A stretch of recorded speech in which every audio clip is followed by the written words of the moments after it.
Setelah Xiaoyan tiba di kota Pil, Xiaoyan pun melihat salah satu klan besar yaitu klan Dan, yang menaiki sebuah kuda istimewa bernama kuda surgawi Void. Tetua Yezhong meminta Xiaoyan untuk tidak terlalu terpaku kepada klan lain dan fokus untuk beristirahat serta mempersiapkan diri untuk mengikuti ujian alkemis Menara Pil. Singkatnya, setelah berbincang-bincang dan acara ujian mendapatkan lencana alkemis selesai, Tetua Yezhong pun membawa Xiaoyan ke sebuah pameran dagang alkemis, di mana pameran dagang ini memiliki 3 tingkatan lantai. Karena barang dagangan di lantai 1 dan lantai 2 tidak terlalu bagus, Xiaoyan pun menuju ke pameran dagang lantai 3 yang hanya bisa dikunjungi oleh orang-orang yang sudah mencapai alkemis level 5 ke atas atau memiliki status spesial maupun status khusus. Kemudian Xiaoyan pun berkeliling di pameran dagang ini dan menemukan sebuah obat bernama buah iblis esensi darah. Di mana obat ini adalah salah satu bahan untuk membuat tubuh baru bagi gurunya Abah Yaolao nanti di masa depan. Setelah Xiaoyan membeli obat dan berkeliling di pameran dagang, Xiaoyan pun hendak mau pulang ke penginapan, tapi tiba-tiba Abah Tianhuo menemukan sebuah piring giok atau plat tembaga kuno, di mana plat tembaga itu sepertinya adalah barang pusaka yang cukup langka. Kemudian Abah Tianhuo pun membujuk Xiaoyan untuk membeli plat tembaga itu. Ketika udah sepakat membelinya dengan penjual, ketika Xiaoyan ingin mengambil plat tembaga itu, tiba-tiba ada seorang pemuda melancarkan sebuah serangan kipas tajam menghentikan Xiaoyan. Pemuda itu dikawal oleh seorang Douzong dan Master Douzun juga.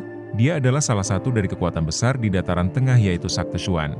Dan pemuda ini bernama Shen Xuan. Meskipun kekuatan Sakte Xuan tidak sekuat lembah dingin es, namun kekuatan di belakangnya tidak bisa diremehkan. Mereka adalah sakte langit mendalam yang merupakan satu dari 2 sakte besar di dataran tengah. Shen Xuan pun meminta Xiaoyan untuk menyerahkan plat tembaga itu. Namun Xiaoyan tidak takut sama sekali dan menolak keras menyerahkan plat tembaganya. Shen Xuan marah mendengar penolakan Xiaoyan dan langsung mengerahkan 2 bawahan Douzongnya. Namun ketika mereka bertindak menyerang Xiaoyan, datanglah Xia Xian dan Abah Tianhuo langsung menghadang serangan mereka. Karena melihat 2 Master Douzun di samping Xiaoyan, Shen Xuan pun hanya bisa mengalah dan pergi sambil memendam amarah kepada Xiaoyan. Xiaoyan pun beserta rombongannya kembali penginapan untuk beristirahat. Kemudian Xiaoyan pun langsung memurnikan esensi energi berbentuk bola yang berasal dari plat tembaga kuno itu dan meningkatkan kekuatan spiritualnya. Begitu malam tiba, Xiaoyan bersantai di halaman belakang penginapan.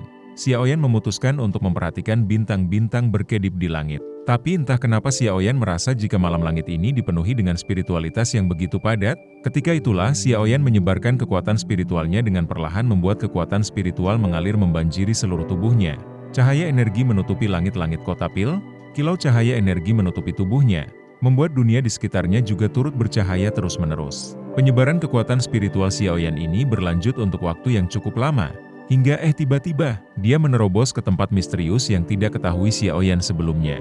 Kemudian Xiaoyan melihat seekor naga besar dengan api mengerikan yang menyelimuti tubuhnya.